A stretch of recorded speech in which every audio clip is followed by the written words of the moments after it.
Welcome back. Morning sport में कहेंगे एक बार फिर खुशामदीद। अच्छा जी, आज हमने ब्रेक से पहले जो आपको बताया, बिलाल ने बताया था कि आज एक ऐसे टॉपिक पर बात करेंगे हम जिसके लिए पूरा शहर जहाँ देखें वहाँ सरगर्मी हो रही है और आवाम कराची की बहुत परेशान हो गई कि करें तो अब करें क्या। गुटखा, मावा और जो इस तरह की जो तंबाकू नोशी की जो मुज़र सेहत है वो तेज़ी से बिक रही है। क्रैकडाउन भी हो रहे हैं मगर ये ख़त्म होने का नाम नहीं ले रही। फिर साथ ही साथ भत्ताखोरी में जो अब हम देख रहे हैं कि दिन ब दिन इजाफा हो रहा है, उस पर भी बात करेंगे। और साथ साथ बिलाल, ऐसा लगता है कि कच्चे के जो डाकू हैं वो अब शायद कराची की तरफ आ रहे हैं। परमिट मिल गया उनको आने का? बिल्कुल ऐसा ही है फातिमा, बड़ा अच्छा आपने जो है वो इंट्रोडक्शन दिया। और मैं ज़रा पहले ये बता दूं कि ये एक ऐसा टॉपिक है जो आपको किसी चैनल के मॉर्निंग शो के अंदर डिस्कस होता हुआ नहीं दिखाई देगा, लेकिन मॉर्निंग स्पॉट के अंदर हर उस चीज़ पर बात की जाती है जो आपसे रिलेटेड हो ना। आजकल मैं ये देख रहा हूँ कि कल रात को मैं खड़ा हुआ था, वालदा के लिए कुछ चीज़ मैं जो है वो घर ले जाने के लिए ख़रीद रहा था, लेकिन मेरी नज़रें, मेरे पास एक लाइसेंस वेपन भी मौजूद है अल्हम्दुलिल्लाह, लेकिन मेरी नज़रें जब तक मैं वो चीज़ ले रहा था उस दुकान से, मेरी नज़र इधर से उधर तक थी कि अब कोई ऐसा शख्स ना आ जाए जो बोले कि भाई जो मोबाइल मेरे लिए ख़रीदे थे वो मोबाइल फ़ोन दे दो, या मुझे डर था कि कहीं यहाँ पर इस शॉप के ऊपर कोई भत्ते की पर्ची ना आ जाए। ये तमाम चीज़ें आपके साथ भी होती हैं कि अब आप चाय के होटलों पे बैठते हैं तो अब वो सुकून, वो एक खुली फ़ज़ा के अंदर नहीं बैठते, अब एक डरा सा सहमा हुआ माहौल होता है। तो आज हमने सोचा इसी पर बात करें। जब सोचा कि इस पर बात करें तो हमारे जो रिपोर्टर हैं, हमारे जो नुमाइंदे हैं, उन्होंने कहा कि इसके ऊपर हमारे पास कुछ अपनी फाइंडिंग्स हैं, कुछ हमारी जो है वो सोर्सेज हैं जिन्होंने ये तमाम चीज़ें बताई हैं जो आज हम आपके सामने रखने जा रहे हैं। सबसे पहले हम बात करेंगे मुज़र सेहत, गुटखा, मावा, मैनपुरी और ये जिस तरह की भी चीज़ें जहाँ जहाँ बनती हैं, कैसे बन रही हैं। सुप्रीम कोर्ट का, सीधाई कोर्ट के इसके ऊपर ऑर्डर्स हैं कि नहीं होना चाहिए। आईजी साहब इसके ऊपर काफ़ी जगह जो है वो प्रेस कॉन्फ्रेंस कर चुके हैं, बातें कर चुके हैं, लेकिन हम ये देखते हैं कि बिक भी रहा है और मुनज़्ज़म तरीके से बिक रहा है, यानी कि पुलिस के कुछ काली भेड़ें भी इसके अंदर शामिल होती हैं। क्यों नहीं उनके खिलाफ IR रिपोर्ट्स बनती। एक ये टॉपिक हो गया। दूसरी चीज के फातिमा ने आपको ब्रेक पर जाने से पहले बताया था कि कराची में पैदाइश हुई है। पैदाइश किसकी हुई है? दूसरे बच्चे की। दूसरा बच्चा कौन है? बत्ताखोरी। बत्ताखोरी का बड़ा भाई भी बत्ताखोरी थी, पहले एक दौर आया था, उसको भी दफना दिया गया था, अब ये दोबारा पैदा हो गया। कौन पैदा कर रहा है? इसके वालिदैन कौन है? सरपरस्ती किसकी? इस पर बात करेंगे। तीसरी चीज इस पर बात करेंगे कि कच्चे के डाकू कच्चे तक तो अच्छे लगते थे, लेकिन कच्चे के डाकू के बच्चे अब पक्के में आ चुके हैं। तो वो पक्के में आने वाला कौन है? इनको लाने वाला कौन है? इनको एक्सटेंशन देने वाला कौन है? ये तमाम चीज़ों पे बात करेंगे। जब इतने सारे टॉपिक थे तो हमने कभी किसी काबिल शख्सियत को बुलाएं, उस शख्सियत को बुला लिया जिससे हमने ज़रा क्रिमिनोलॉजी हमने पढ़ी तो कराची यूनिवर्सिटी से, लेकिन सीखी इनसे थी। और जब ये सिखाते थे तो फिर हमें पता होता था कि कौन कौन सी जगहों पर लूप होल्स किस इदारे के हैं और कौन सी अप्रिसिएशन किस इदारे को जानी चाहिए। तो मैं इसको बात करूँ, हमारे साथ नुमाइंदा हमारे मौजूद हैं ज़ीशान मलिक, और दूसरी तरफ हमारे बड़े मोअज़्ज़िज़ गेस्ट हैं, क्राइम रिपोर्टर्स एसोसिएशन के साबिक सदर भी हैं और एक ऐसे साफ़ी हैं जिन्होंने हर मौसम के अंदर, उस मौसम में जब ये टीवी चैनल्स नहीं होते थे तब अखबारात होते थे और फोटोग्राफर्स होते थे, तब इनकी छापामार टीम वो काम करती थी जो आज बड़े बड़े चैनल्स के ऊपर एंकर्स और होस्ट काम करते आ रहे हैं। समीर कुरैशी साहब, अस्सलाम वालेकुम, गुड मॉर्निंग। वालेकुम सलाम। पहले तो मुबारकबाद देता हूँ कि सुबह सुबह आज आपने वक्त दे ही दिया, कीमती वक्त चुराने का मौका मिल ही गया हमें। दूसरी चीज़ ये कि समीर भाई से स्टार्ट करते हैं, ज़रा फिर ज़ीशान आपकी तरफ आएंगे। समीर साहब, 3 टॉपिक्स हमने बताए, हम ज़रा एक एक कैटेगराइज करके चलेंगे। पहले हम ज़रा देखते हैं गुटखा, मावा, भत्ताखोरी, ये सारी चीज़ें। गुटखे के ऊपर तो बड़े स्टे ऑर्डर हैं, बड़ी जो है वो सख्ती है, बैन है, बिल्कुल बैन किया बिल्कुल गया। अच्छा वर्ड बोला, बैन है कम्प्लीटली। लेकिन फिर भी हम देखें बासानी मैं अगर जाता हूँ कहीं से भी खरीद लूँ। देखें, इस कराची शहर के अंदर मैं कराची की बात करूंगा, लेकिन इस कराची शहर के अंदर किसी चीज़ को आप दबाना शुरू करें ना तो वो गलियों तक फैल जाती है। ये स्प्रिंग की तरह है, इसको दबाएंगे ये उठेगी। इसको आप किसी भी चीज़ को दबा लें, आप एक दीवार पे लिख दें या थूकना मना है तो वहीं तो सबसे ज़्यादा थूकेंगे लोग आके। ये एक सही है, ये एक तरीका है। गुटखे मावे के खिलाफ अदालत ने जो है वो अहकाम जारी किए कि ये बंद होना चाहिए क्योंकि इससे कैंसर हो रहा है। अदालत का हुक्म था। तो आईजी साहब की निगाहें जो हैं, आईजी साहब गुलाम नबी मेमन, उनकी निगाहें सिर्फ गुटखे पे ही चली गई। यानी कंडीशन ये थी कि गुटखे के खिलाफ कार्रवाइयाँ हुई, इन्होंने अपनी टास्क फोर्स बनाई, टास्क फोर्स छापे मारने लगी, छापे मार के बड़ी बड़ी फैक्ट्रियाँ भी पकड़ी गई, लेकिन फिर शुरू हो गई। 20 रुपए का गुटखा मिलता था, अब 200 रुपए का हो गया। मतलब डिमांड बढ़ गई है जी। IRs बनना शुरू हुई।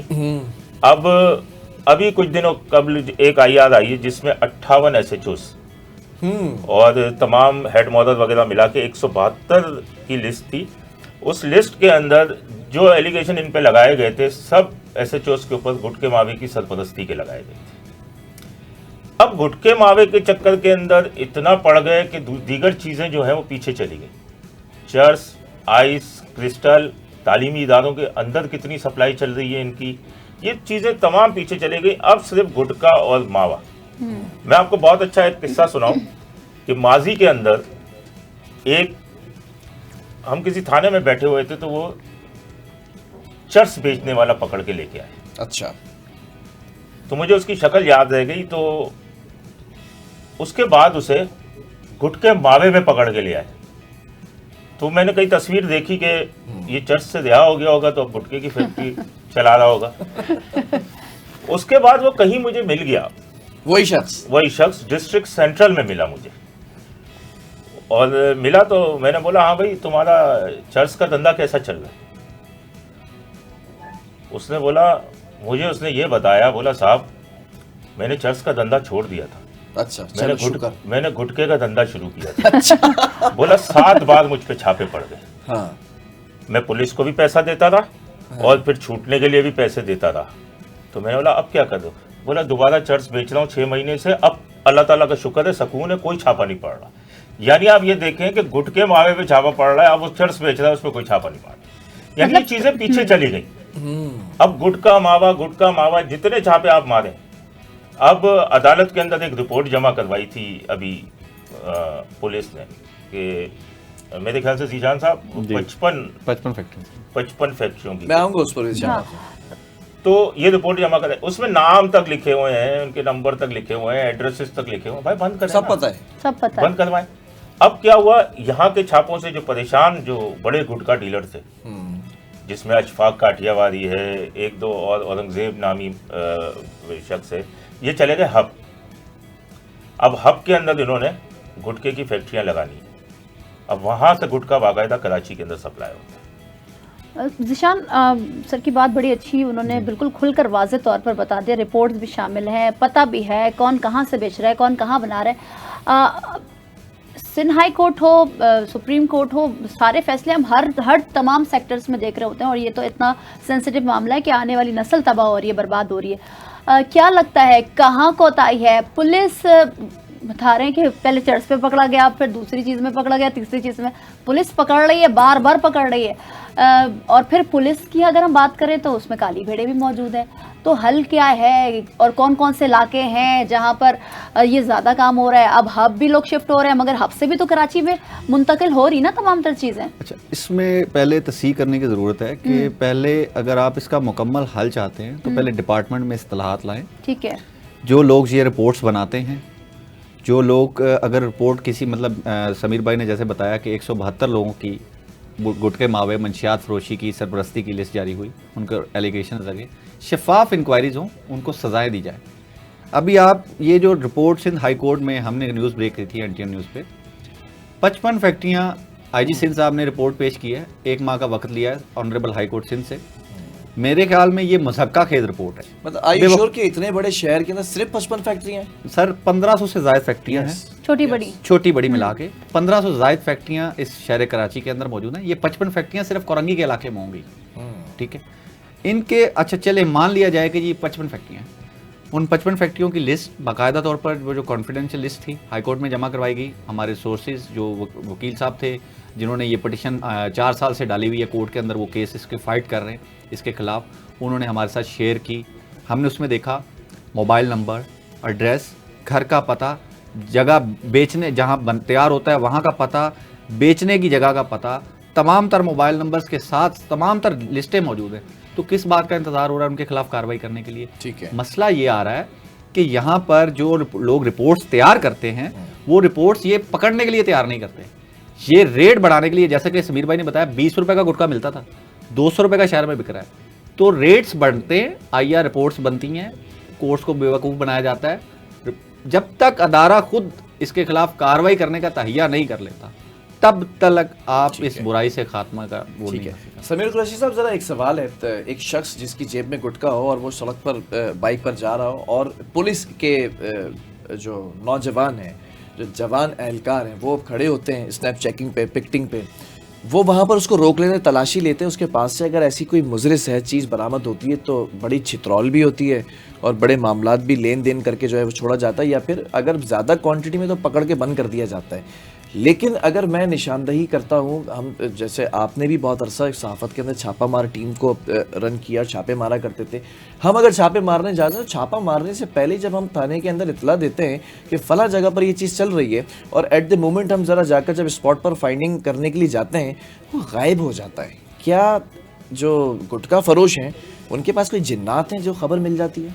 देखें, हमारी पुलिस जो है अगर वो किसी चीज़ में दिलचस्पी ले तो सवाल ही पैदा नहीं होता कि कोई चीज़ भी चले। स्ट्रीट क्राइम तो नहीं रोक पा रही क्योंकि आपके पास नफरी नहीं है। अच्छा, मुझे 31 साल हो गए सहाफ़त में। जिस दिन मैं पहला दिन आया था पुलिस के पास नफरी की कमी थी और आज 31 साल बाद भी वही पोजीशन है, पुलिस के पास नफरी की कमी है। आबादी भी बढ़ रही है, ऐसा नहीं आबादी नहीं बढ़ी, मगर आप पुलिस को इतने वसाइल ही नहीं दे रहे। वसाइल आप नहीं दे रहे। गाड़ियों को 15 दिन पेट्रोल मिलता है, 15 दिन पेट्रोल नहीं मिलता। बिल्कुल ऐसा ही है। ठीक है। पुलिस को अगर देखें, पुलिस का पेट भरेगा ना तो क्राइम रुकेगा। अगर पेट नहीं भरेगा, उनको आप 12-12 घंटे उनसे नौकरी ले रहे हो, ठीक है, तो ये तो गुटके मावे की सरपरस्ती करेंगे। फिर उससे मैं बता रहा हूं आपको कि चर्च आइस क्रिस्टल से ज्यादा पैसा गुटके की सरपरस्ती में मिल रहा है। अच्छा, हाँ, ठीक है। समीर साहब हमारे साथ मौजूद हैं, हमारे साथ लाइन पर ज्वाइन किया है हम जो शेख साहब ने SSP special investigation unit SIU है और उनसे बात करते हैं। सर अस्सलाम वालेकुम, बहुत शुक्रिया आपके वक्त का। जिस तरह से हम देख रहे हैं कि शहर भर में बहुत सारे ऐसे मकामात हैं जहां पर गुटखा माफिया और इस तरह की मुज़र सेहत अशिया बनाई जा रही है। एक तरफ छापे पड़ रहे हैं, दूसरी तरफ देख रहे हैं कि शहर में इसके रेट्स भी बढ़ गए हैं, बड़ी तादाद में ये बिक रहा है। पुलिस की जो कारकर्दगी है वो भी हमारे सामने है, जो सिंध हाई कोर्ट में अदालतों में रिपोर्ट्स पेश हो रही हैं वो भी हमारे सामने मौजूद है। आप क्या समझते हैं कि इसको किस तरह से जड़ से ख़त्म किया जा सकता है? पुलिस कहाँ खड़ी है और जो ये अफराद हैं जो कि ये तमाम तर धंधे कर रहे हैं, काले धंधे कर रहे हैं और काला धन कमा रहे हैं, इनके खिलाफ अब क्या कार्रवाई होनी चाहिए?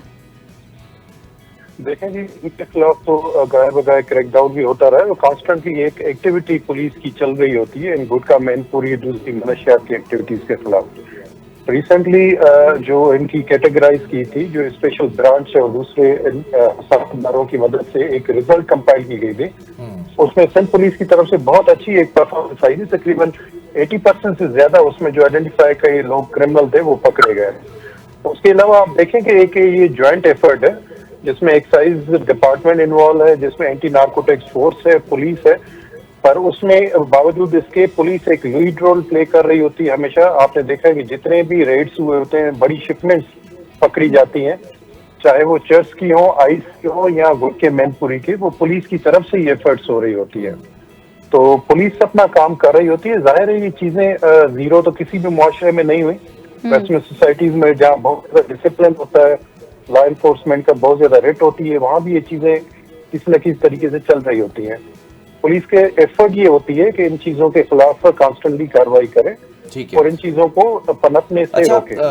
अमजद साहब, आप माशाल्लाह से सीनियर सुपरिटेंडेंट ऑफ पुलिस हैं, वो भी स्पेशलाइज्ड इन्वेस्टिगेशन यूनिट के, जिसके अंदर इन्वेस्टिगेशन ही एक स्पेशलाइज्ड तरीके से होती है।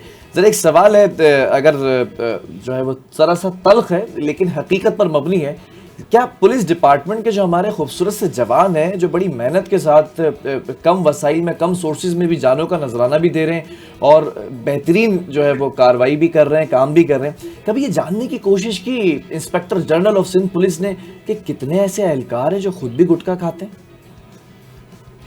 आप जवानों की वेलफेयर के बारे में बात करना चाह रहे हैं? नहीं, जवानों की तो मैंने तारीफ की है। मैंने उसके बाद सवाल ये किया है कि क्या कभी इस बात पर जोर दिया गया, गौर किया गया कि कितने ऐसे सिंध पुलिस के खूबसूरत हमारे जवान हैं जो खुद गुटखा इस्तेमाल करते हैं और खाते हैं? ऐसी कोई रिपोर्ट है हमारे पास? बिल्कुल जी बिल्कुल, उसमें एक एक्सरसाइज भी की गई है और हर यूनिट में, हर डिस्ट्रिक्ट में इस हिसाब से एक स्पेशल टीम की गई है। उसमें आईजी साहब की तरफ से बाकायदा नोटिफिकेशन इशू है कि जो भी SAR के अमलदार हैं, पुलिस वाले, कांस्टेबल हो या अपर सबऑर्डिनेट, उनकी आइडेंटिफिकेशन की जाए, उनके खिलाफ कार्रवाई की जाए और उनकी काउंसलिंग की जाए ताकि इस मर्ज से, इन चीजों से वो निकले।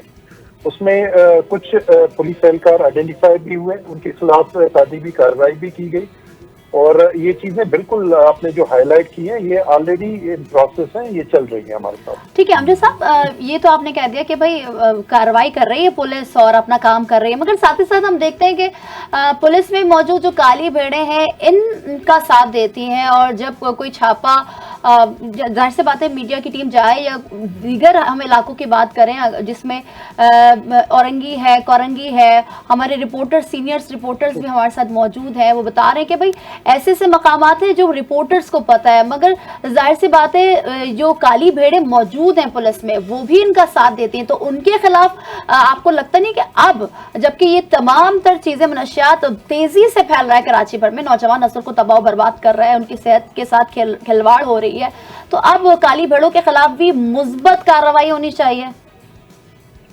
जी बिल्कुल, एक तो मैं एग्री करता हूं कि काली भेड़ें मौजूद हैं और जाहिर है उनकी वजह से जो हमारे शोधा है उनकी कुर्बानियां और जो पुलिस की एफर्ट है, जैसे आपके किसी ने कहा कि 12-12 घंटे की ड्यूटी के करने के बावजूद वो रिकग्निशन नहीं होती। काली भेड़ों के खिलाफ कार्रवाई कॉन्स्टेंटली चल रही है, अभी भी सैकड़ों की तादाद में इसमें डिस्ट्रेस हुए। एक बी कंपनी इस्टेब्लिश की गई है गार्डन हेडक्वार्टर में, जहां पर भी ये ऐसी किस्म के कैरेक्टर या पुलिस ऑफिशियल्स आइडेंटिफाई होते हैं, उनको वहां पर क्लोज करके और उनकी एक मॉनिटरिंग होती है, ठीक है, उनके खिलाफ कार्रवाई होती है जो डिसमिसल में कल्मिनेट हो रही है। ठीक है। अच्छा अमजद साहब, आप बड़े इंपॉर्टेंट टॉपिक के लिए यहाँ पर आज मदऊ किए गए, आपका कीमती वक्त हमने चुराया है। कराची में एक चीज़ की पैदाइश दोबारा हो चुकी है, तो हम ज़रा उस पर डिस्कशन करते ही, लेकिन आपने ज्वाइन किया है तो मैं चाहूँगा पहले आपसे सवाल कर लें। भत्ताखोरी एक बार फिर जो है वो सर उठाने लगी है, बिजनेस कम्युनिटी, ताजिर बिरादरी भी परेशान नजर आ रही है। एडिशनल IG हो, IG हो, वज़ीर दाखिला हो, ये बिलावल भुट्टो जरदारी साहब से मुलाकात भी कर चुके हैं, इस पर बात भी कर चुके हैं। पुलिस का मौक़िफ़ क्या है इस पर? भत्ताखोरी दोबारा से सर उठा रही है, लेकिन पुलिस के पास कोई वाज़ेह हिकमत अमली नज़र नहीं आ रही। एक प्रेस कॉन्फ्रेंस होती है, होने से पहले उसको दोबारा से रिस्केड्यूल किया जाता है, लेकिन दूसरी प्रेस कॉन्फ्रेंस होती है उसमें वाज़ेह तौर पर कोई ऐसी बात भी नहीं की गई। इस सिलसिले में ब्रीफ करना चाहूंगा कि भत्ताखोरी की कुछ कंप्लेंट रिसेंटली रजिस्टर हुई, मीडिया में भी वो चीजें हाईलाइट हुई और मेरे ख्याल में एक अपॉर्चुनिटी थी पुलिस के लिए कि वो चीज जो रिपोर्ट ही नहीं हो रही थी और डर और खौफ की वजह से ताजिर और बिजनेस कम्युनिटी वो पुलिस से ये शेयर नहीं कर रहे थे, वो शेयर होना शुरू हुई। उसमें पुलिस ने एक कार्रवाइयों का आगाज किया जिसके नतीजे में 5 इनके भत्ताखोर वो हलाक हुए पुलिस मुकाबलों में और 3 जख्मी हुए। 27 के करीब जो मुख्तलिफ असिस्ट कर रहे थे, इनको सपोर्ट कर रहे थे, वो भी गिरफ्तार हुए। उसके नतीजे में आपने देखा होगा कि एक जो लहर आई थी वो बिल्कुल सबसाइड हो गई। उसके बाद कोई भी ये चीजें मीडिया पर या कहीं पर रिपोर्ट नहीं हुई, पर हम उस पर कॉन्स्टेंटली काम कर रहे हैं। ये भत्ताखोरी का जो नासूर है कराची शहर में जो दिहाइयों से चल रहा है, इसको किसी तौर पर हम इसको फिर रीसरफेस नहीं होने देंगे।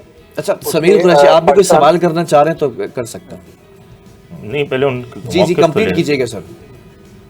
जी मैं उसमें कह रहा हूँ ये इसमें सिर्फ सिंध पुलिस नहीं है, बाकी दूसरे जिम्मेदार इदारे हैं। पाकिस्तान रेंजर्स है वो अपनी कार्रवाई कर रही है। उसके अलावा जो हसास इदारे हैं ज़ाहिर है वो भी इंटेलिजेंस गैदरिंग कर रहे हैं, वो भी असिस्ट कर रहे हैं और ये एक मुआशी इंजन है, हब है हमारे पूरे पाकिस्तान का। इसको कतई तौर पर कोई भी बिगड़ने नहीं देगा। आपने देखा कि अगर कहीं पर भत्ताखोरी की कोई चीज आई तो उसके खिलाफ एक रिस्पांस भी आया और हम यही बिजनेस कम्युनिटी को भी गुजारिश कर रहे हैं कि इन चीजों को रिपोर्ट करें। रिपोर्ट न करने की वजह से ये एक कैंसर है, नासूर की वजह से, मतलब उसकी तरह है।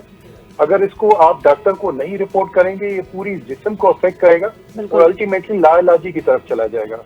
तो हमने इस प्रोसेस का आगाज किया, कॉन्फिडेंस बिल्डिंग मेजर्स हमने बिजनेस कम्युनिटी के साथ की है। SIU का पूरा एक यूनिट काटी और दूसरे बिजनेस जो फोरम्स हैं उनको विजिट भी कर चुका है कि कम से कम जहां पर आपको कोई ऐसी रिपोर्ट हो रही है तो आप डर खौफ की वजह से वो अपने तक न रखें, पुलिस को जरूर बताएं ताकि उसका एक हम इन्वेस्टिगेशन प्रोसेस इनिशिएट करें और उसमें उन चीजों को कानून के कटघरे में ला सकें। जी जी अच्छा, एक सवाल ये भी है कि वसीउल्लाह लाखो ग्रुप की बात कर लें या बहादुर पीएमटी की बात कर लें, ज़रा जैसी नाम सामने आया वैसी क्रैकडाउन शुरू हो गया। कुछ इन्फॉर्मेशन शेयर करना चाहेंगे कराची के अंदर कौन कौन से ऐसे स्लीपर सेल्स थे जो दोबारा से जन्म लेते नजर आए और जिनको पुलिस ने बर वक्त कार्रवाई करके सुला दिया दोबारा? देखिए, टॉप ऑफ दी जो लिस्ट है वो 2 ग्रुप है। एक आपने कहा वसीउल्लाह लाखो और दूसरा समद काठियावाड़ी गैंग। जी। ये दोनों बेसिकली इस वक्त एक्टिव थे और ये एक्सटॉर्शन कॉल्स जो रिसेंटली डेवलप हुई हैं उनमें दोनों यही गैंग थे।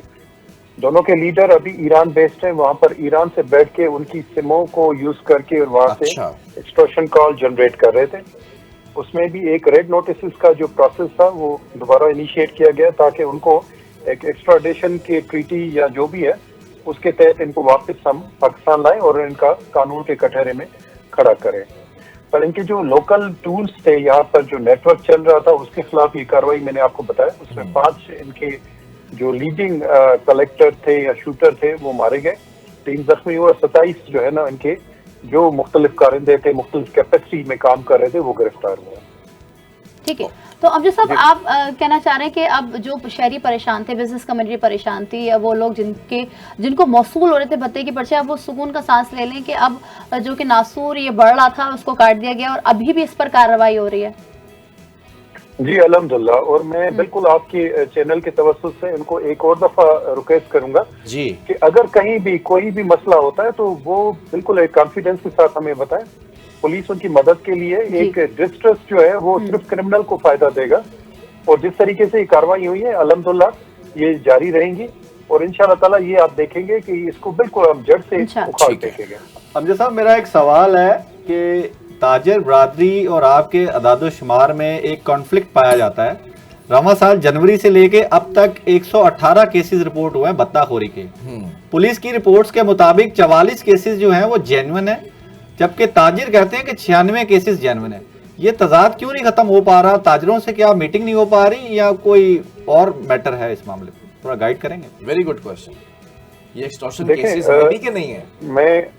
मैं आपको ये थोड़ा तफसील बता दूं। ये जो 44 केसेस हमने जेन्युइन और 74 जो नॉन जेन्युइन के हिसाब से किए, ये इन्वेस्टिगेशन के पूरे प्रोसेस के बाद हुआ है। ओके। एक ताजिर दूसरे ताजिर के खिलाफ भी एक्सटॉर्शन का केस कर रहा है और उसके कहने के मुताबिक तो ये जेन्युइन है। ये मल्टीपल केसेस ऐसे आए कि एक कारोबारी तनाजे में आपस के झगड़े को उन्होंने एक्सटॉर्शन का नाम दे दिया कि जी उसने मुझे कहा कि अब ये आप पैसे दोगे नहीं तो मैं आपको जान से मार दूंगा, तो ये उन्होंने एक्सटॉर्शन का केस लगा के सेक्शन और उसके खिलाफ कर दिया। तो जाहिर कंप्लेनेंट तो अपने हिसाब से उसको सही तस्वुर करेगा, पर जो जेन्युइन केसेस हैं जो आप समझ लें कि लियारी गैंग वार से रिलेटेड है या कुछ ऐसे एक्टिव ग्रुप से रिलेटेड है, वो सिर्फ 44 के करीब थे। ठीक है, ठीक है। हम जैसा हमारे साथ लाइन पर ही रहेगा, कुछ और भी बहुत इंपॉर्टेंट क्वेश्चन है कराची वालों के जो मैं चाहता हूं कि आप उनके जवाब दें। समीर कुरैशी साहब, ज़रा इस पर भी आ जाते हैं, भत्ताखोरी के ऊपर। भत्ताखोरी एक वक्त हुआ करता था कि पहले एक पर्चे के साथ 3 गोलियां आती थी और उसके ऊपर एक पर्चे के ऊपर एक ज़कात फितरा और एक रकम लिखी होती थी। फिर एक ट्रेंड चेंज हुआ, पहले एक फायर करके जाते हैं, फिर उसके बाद अपना ही शख्स जो है वो मोबाइल कान पर लगाता है और फिर फ़ोन पर बात कराई जाती है और फिर अपना तारुफ कराया जाता है। तारुफ के बाद रकम बताई जाती है कि कितनी आपने इमदाद करनी है गरीबों की ना।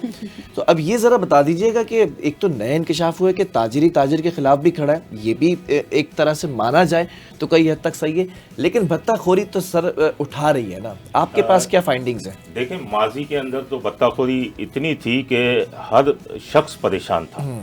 उसके बाद लियारी गैंग वॉर आई, लेकिन उस दौरान भी पुलिस और रेंजर्स ने बहुत अच्छा काम किया। ऐसा ही है, ये स्विच ऑफ हो गया था। फिर यही ताजिरों के खिलाफ जो हैं, यही ताजिर भी इनकी इमदाद कुछ ज़्यादा ही करते थे। उस टाइम पे बाकायदा कुछ ताजिर भत्ते जमा कर करके तमाम लोगों से इनके नुमाइंदे होते उनके पहुंचाया करते थे। अब जो है देखने की बात ये है, ये अमजद शेख साहब भी लाइन पर हैं कि सोचने की बात ये है कि तमाम स्विच ऑफ हो जाते हैं, शहर में अमन हो जाता है, उसके बाद अचानक स्विच ऑन होता है और ताजिरों को भत्ते की धमकियां मिलना शुरू हो जाती हैं, गोलियां भी आ जाती हैं, फिर बिल्डर्स के अपार्टमेंट पे फायरिंग भी होती है और वहाँ से पर्ची भी निकलती है। तो ये स्विच ऑन क्यों हो रहा है? कौन इनके पीछे जो कि इन्हें हिदायत दे रहा है? और एकदम एक सारे ग्रुप जो है, समद काठियावाड़ी ग्रुप जो है, अमजद शेख साहब आए हैं। अमजद शेख साहब बहुत अच्छा काम कर रहे हैं, ये नहीं कि नहीं करते, इन्होंने अंदरूनी सिंध में भी बहुत अच्छा काम किया। यहाँ भी जो बत्तेखोरी की शिकायत है, यकीनन मेरे ख्याल से कोई 15 केसेस के करीब जो हैं वो इन्होंने शायद हल भी किए, उसमें मुल्जिमान भी गिरफ्तार है, बहुत अच्छा काम कर रहे हैं। लेकिन पता आपकी ये फाइंडिंग्स क्या है कि क्यों ये स्विच ऑन हुआ है, कौन कर रहा है स्विच? देखिए, ये अब स्विच, ये तो इदारे और पुलिस ही पता लगाएगी कि कहाँ से स्विच ऑन होता है, लेकिन ये कि स्विच ऑन होता है, आप देखें कराची के अंदर एक टारगेट किलिंग का भी स्विच होता है। बिल्कुल एक अमन अमान चल रहा होता है, अचानक टारगेट किलिंग एक लहर आ जाती है, एक लहर आ जाती है जिसके अंदर रोज के 9-10 हलाक होना शुरू हो जाते हैं। तो इसके अंदर ये है कि बत्ताखोरी का भी कहाँ से स्विच ऑन होता है, ये इन्हें पता लगाना चाहिए। जब तक असल जड़ तक नहीं पहुंचा जाएगा तब तक मामला हल नहीं होगा। ठीक है अमजद साहब, देखें गुफ्तगू तो हो रही है, तमाम तर चीज़ों पे हो रही है, मगर साथ ही साथ कई बार हमने ये सुना है और हम सुन भी रहे हैं, आप इसको करेक्ट कीजिएगा कि कच्चे के जो डाकू हैं वो बाहर निकल रहे हैं, क्या उससे भी भत्ताखोरी के ताने बाने मिलते हैं या मिले हैं अब तक? गुड वन जी, कुछ इंडिविजुअल कंप्लेंट्स आई थी जिसमें ये थी कि कश्मीर से या कोई दूसरे शिकारपुर के इलाकों से कोई उन्होंने एक्सटॉर्शन कॉल दी थी, पर जाहिर है उनकी एक अप्रोच एक्सेस नहीं थी, वो कोई ना कोई कनेक्शन था जिसकी वजह से वो एक दूसरे को ये उन्होंने इंफॉर्मेशन ट्रांसमिट की थी। पर स्टिल जो कराची है उसमें जो सबसे ज्यादा अफेक्ट हो रहा है वो अपने ही गैंग से हो रहा है। जो कच्चे के एरिया के हैं वो जाहिर वाशाद ज्यादा अपने हिसाब से कार्रवाई कर रहे हैं, पर कराची के बिजनेसमैन को वो अभी तक उस तरीके से अफेक्ट नहीं कर रहे हैं। दूसरा, मैं इसको आंसर करना चाहूंगा, समीर कुरैशी साहब ने बहुत एक वैलिड बात की है कि एक सडन वेव आई है, एक स्विच की तरह जो है ना वो चीज ऑन ऑफ हुई है। तो बिल्कुल ये है, रिसेंटली तो कुछ अरसे से, मेरे ख्याल में कुछ 6 माह से जो हमने इन्वेस्टिगेट की है, ये चीजें एक्टिव हुई थी और सडनली जाहिर 1-2 कंप्लेन बैक टू बैक हुई, तो उसमें फिर सारे ही उन्होंने अपनी चीजें शेयर की। ठीक है, तो ये जरूर हम इदारों के साथ काम कर रहे हैं और इस पर भी बिल्कुल काम हो रहा है कि ये कौन है जो एकदम से इनको एक्टिवेट कर देता है, उसमें कौन से किसके मफादात सर्व हो रहे हैं, वो भी बिल्कुल एक वैलिड बात है। आपकी फाइंडिंग्स कहाँ तक पहुंची हैं, ये कौन स्विच ऑन कर रहा है? जी बिल्कुल है, उसमें चीजें डाइवर्ज हुई हैं, पर वो शायद मीडिया के इस फोरम पर हम पब्लिक नहीं कर सकते। ठीक है, पर चीजें बिल्कुल निकली हैं। लेकिन ये बस ये जानना चाहते हैं, कराची वाले इत्मीनान रखना चाहते हैं कि यू हैव फाउंड आउट कि ये कौन है और उसको फिर जड़ से खात्मा किया जाए। जी, मैं आपको बताऊं, है कोई कुछ फैक्टर्स ही हैं जिनका फायदा नुकसान इसी से होना है कि एक अनरेस्ट क्रिएट की जाए शहर में, वो भत्ताखोरी की हो, या जैसे समीर कुरैशी साहब ने कहा एक टारगेट किलिंग की वेव आती है कभी या कुछ। रिसेंटली आपने देखा होगा कि ऐसे ही कोई बैक टू बैक एक्टिविटी हुई, पुलिस की शहादतें और टारगेट किलिंग शुरू की गई, फिर ये भत्ताखोरी की वही वो चीजें जो हम छोड़ चुके थे, जो हम एक चीज फेंक चुके थे, वो चीजें फिर हमें कराची शहर में नजर आ रही है। और इस चैलेंज को हमने एक्सेप्ट भी किया और इंशाल्लाह ताला इसको काउंटर करके और इसी अमन और सुकून की फजा पर बहाल करेंगे। बिल्कुल अमजद साहब, ये भी फरमा दीजिएगा कि कराची एक बड़ा शहर है, जाहिर सी बात है पूरे पाकिस्तान की जो आवाम है वो आती है यहाँ पर कमाने की गर्ज से या घूमने की गर्ज से, किसी भी गर्ज से आती है। अब माशी हब है, अब ये भत्ते का जो टॉपिक हम जिस पर डिस्कस कर रहे हैं उससे शहरी भी परेशान है, मगर जो लोग आते हैं पूरे पाकिस्तान से, उनकी कवाइफ, एक तरफ तो पुलिस कहती है कि हम अब जोर दे रहे हैं कि उन कवाइफों को भी जाने कि भाई कौन कहाँ से आ रहा है और किस मकसद के से आ रहा है, तो उस हवाले से भी क्या बाहर के लोगों के आने से, मतलब कराची के बाहर जो रहते हैं उनके आने से भी इसमें कुछ असर पड़ा है या कोई इन्वॉल्वमेंट नजर आई है? जी बिल्कुल, सबसे पहले तो जो इलीगल अफगानी है यहाँ पर, जिन्होंने एक काम करके अपने लिए रजिस्ट्रेशन के डॉक्यूमेंट भी बनवा लिए, नादरा से NICs भी फैक्ट बनवा लिए, फैमिली ट्रीज में घुस गए लोगों के, तो ये तो बहुत बड़ा फैक्टर है मनशियात का। इसी तरीके से मुख्तलिफ इलाकों से, मुख्तलिफ सूबों से आने वाले, ज़ाहिर एक फैक्टर तो है। एक बंदा जो बाहर से आ रहा है वो अपना, उसका जो रोजी रोटी है, जो मुआश है, वो चल क्राइम से रही है मोस्टली। ठीक है, तो हमने तकरीबन जो गैंग बस्ट किए हैं रिसेंटली, वो भी आप देख लें, इवन मैं AVLC anti vehicle lifting cell को भी हेड कर रहा हूँ, उसमें भी जो मोस्टली गैंग होते हैं वो उनके कनेक्शन बलूचिस्तान से, उनके कनेक्शन KP से और इनसे होते हैं। तो ये बिल्कुल एक फैक्टर रहा है, उसको हम बिल्कुल रजिस्टर कर रहे हैं। ठीक है। ठीक है अंजय साहब, कुछ एक सवाल जो है वो ज़िशान लेना चाहेंगे, मैं एक सवाल और कर देता हूँ फिर उसको कनेक्ट कर दीजिएगा, आप जवाब दीजिएगा प्लीज। ये कच्चे के जो बच्चे हैं ये पक्के की तरफ आना चाह रहे हैं या आ गए हैं, कोई एक्सटेंशन मिल गई है इन्हें और एक्सटेंशन देने वाला कौन है, जरा इस पर भी बता दीजिए। कोई फाइंडिंग्स हुई हैं कि कच्चा पक्का एक हो रहा है कुछ? ज़िशान आप भी सवाल ऐड कर दें। जैसा पिछले दिनों एक गाड़ी छीनने की वारदात हुई है, कोई 3-4 रोज कबल, एक नौजवान की जिसमें हलाकत भी हुई है। उनका जो अभी पुलिस की जानिब से उनकी इनकाउंटर भी किया गया, पुलिस का दावा है, जबकि उसके वालिदैन का दावा है कि वो उन्होंने खुद से उनके साथ फाइट करी है। वो एक डिफरेंट चीज़ है, सेपरेट चीज़ है, लेकिन उनके ऊपर 14 मुकदमात जनूबी पंजाब के कुछ इलाकों से हैं, कुछ इंटीरियर सिंध के हैं। तो क्या कच्चे के वो डाकू कराची में आकर कार्रवाइयाँ खुलेआम कर रहे हैं, ये इस पे कोई आपने सोचा है कि किस तरह हो रहा है? ये कोई लूप में लिया है इंटीरियर सिंध के कुछ ज़िलाई अफसरान को आपने साथ में जी इन्वेस्टिगेशन किया इस पे? जी मैं यही कह रहा हूँ कि ये तो एक इंसिडेंट है, हमें तो मल्टीपल ऐसे कनेक्शन मिले हैं जिसमें गड़ी यासीन जो है शिकारपुर से वो जो ऑपरेट कर रहे थे गैंग, जो कार्ड छेननी और दूसरी एक्टिविटीज में थे, उनके ऊपर हमने बैरियर टाउन में रेड किया, वहां से उनके वेयर अबाउट से। अच्छा। इसी तरीके से कश्मीर और दूसरे इलाकों से जो है ना ये यहाँ पर आके उन्होंने ऑपरेट किया था। तो ये क्योंकि आप देखें एक अपॉर्चुनिटी तो है उनके लिए, एक माशी तौर पर एक बहुत मुस्तहकम शहर है जहाँ पर एक अरबों रुपए का बिजनेस किया जाता है, तो उनके लिए तो है, कल के लिए एक चार्मिंग तो है, अट्रैक्टिव डेस्टिनेशन तो है। और ये आज से नहीं है, ये काफी अरसे से, सालों से ये चीजें चलती रही है। पर हमारा काम ये है कि एंट्री और एग्जिट को कराची के स्पेशली उसको मुस्तहकम करें, जो S4 हमारा नया सिस्टम एस्टैब्लिश हुआ है। ठीक है। और अभी एक सेफ सिटी का प्रोजेक्ट चल रहा है, उसी का मकसद ही ये था कि हम एंट्री और एग्जिट तो चेक रखें मतलब ताकि सिक्योर कर लें उसको ना। क्रिमिनल क्रिमिनल आने समीर की साहब, आप कोशिश कुछ करें तो कहना वहीं पर चेक हो।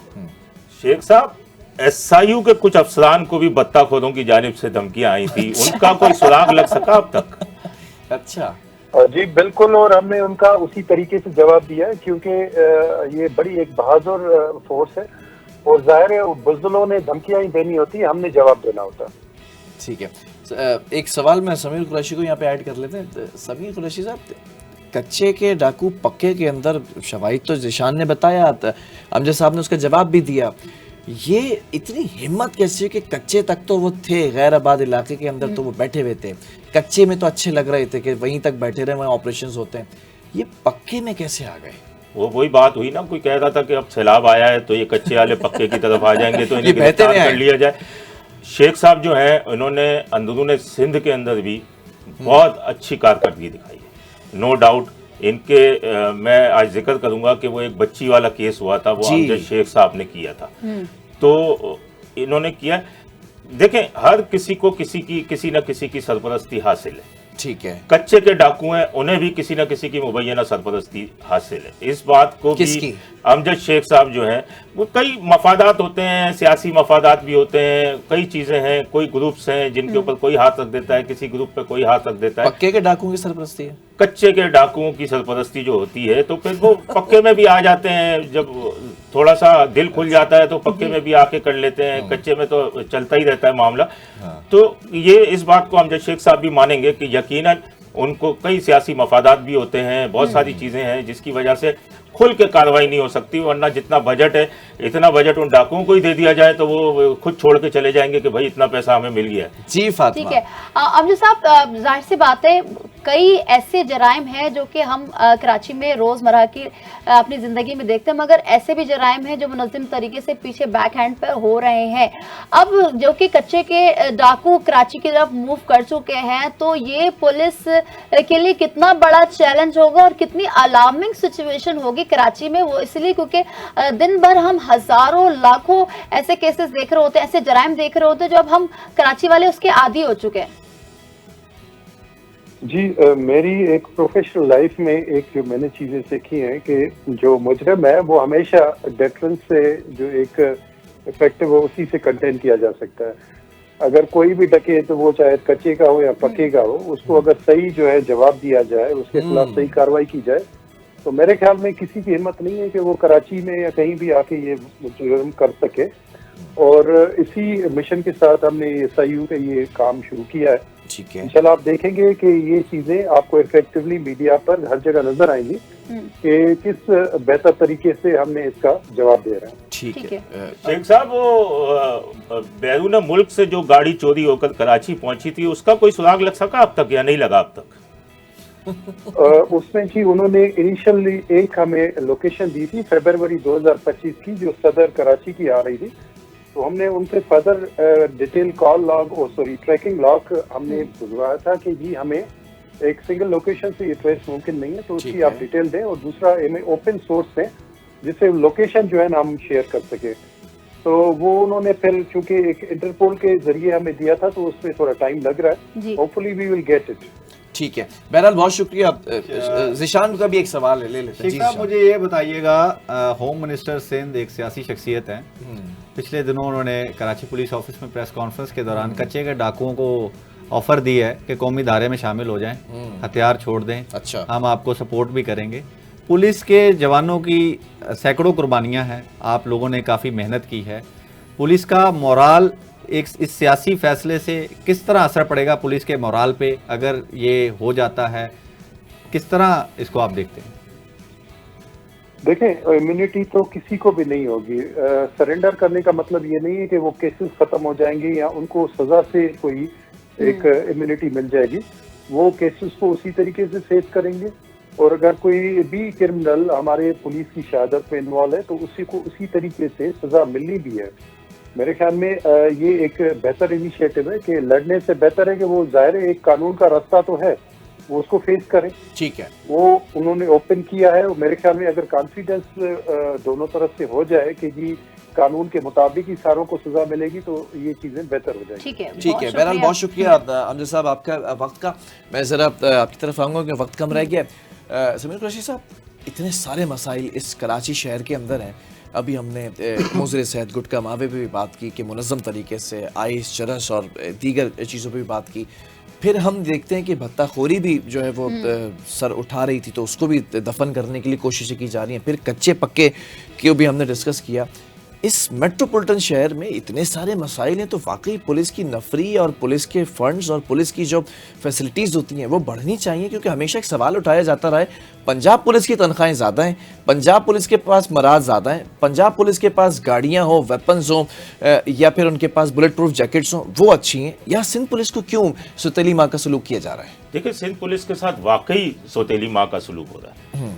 यहाँ पिछले साबिक आईजी थे रिफत मुख्तार राजा, जो इस वक्त DG FIA भी है। वो जब आए, उन्होंने हमारे सोर्सेस ये बताते कि उन्होंने जब देखा तो उन्होंने कहा यार वाकई सिंध पुलिस तो वाकई मजलूम है। उन्होंने इनके लिए हेल्थ कार्ड का सिलसिला शुरू किया, जो कि गुलाम नबी मेमन ने पूरा किया। बिल्कुल। वो हेल्थ कार्ड आया, इनके अंदर खुशी की लहर दौड़ गई। पुलिस वालों को पहली ये खुशी मिली होगी कि इनका अब इलाज इसके घर वालों का फ्री होगा। जब ये तमाम चीज़ें, हेल्थ कार्ड आ गया, अब वक्तन फवक्तन क्या हुआ, हर महीने एक नई चीज़ आ रही है। 4 अस्पताल जो थे, बड़े बड़े अस्पतालों के नाम, 4 अस्पताल कट गए। अच्छा, आया 4 अस्पताल कट गए, फिर आया ये तीसरी चौथी बार 4 अस्पताल कटे। बचेगा क्या? सिर्फ क्लिनिक्स रह जाएंगे? फिर लैब खत्म कर दी, फ्री की लैब खत्म कर दी गई। ओके। इतना ऊपर से इनका मेडिकल अलाउंस पुलिस का खत्म कर दिया गया। ठीक है कि कार्ड आ गया, मेडिकल अलाउंस खत्म कर दिया गया। ये तो पुलिस कह रही है कि कोई फायदा ही नहीं है। मतलब अगर मैं स्पेशल SSU को देखता हूं, जब मैं और SSU के साथ साथ ऑपरेशनल पुलिस को देखता हूं, तो उनकी वर्दियों में, उनके वेपन्स में, उनके टेक्टिकल आर्म्स में बड़ा डिफरेंस देखता हूं। देखिए, SSU के अंदर और बाकी लोकल पुलिस के अंदर बहुत फ़र्क है, लेकिन अब इस पुलिस के बारे में, अब इस पुलिस पे रोज़ नए नए तजुर्बे किए जा रहे हैं। ठीक है। कभी इन्वेस्टिगेशन वो कर दी जाती है, कभी CIC बना दी जाती है, कभी कुछ किया जाता है, लेकिन वसाइल नहीं देंगे। ठीक है, वसाइल नहीं देंगे। और बहुत शुक्रिया आप दोनों का। और हमारे साथ अमजद साहब भी मौजूद थे। वक्त ख़त्म हो रहा है, मगर बात हो रही है कि ये जो जराइम जो कि फिर से कराची में उठ रहा है, और कई ऐसे चैलेंजेस जो कि आने वाले वक्त में पुलिस को होगा, देखना है कि पुलिस इसको टैकल कैसे करती है और कराची शहर का अमन कैसे काबू मतलब बरकरार रखा जाएगा। आज के प्रोग्राम से इतना ही, मिलते हैं अगले प्रोग्राम में। मुझे दीजिए इजाज़त। अल्लाह हाफ़िज़। अल्लाह हाफ़िज़।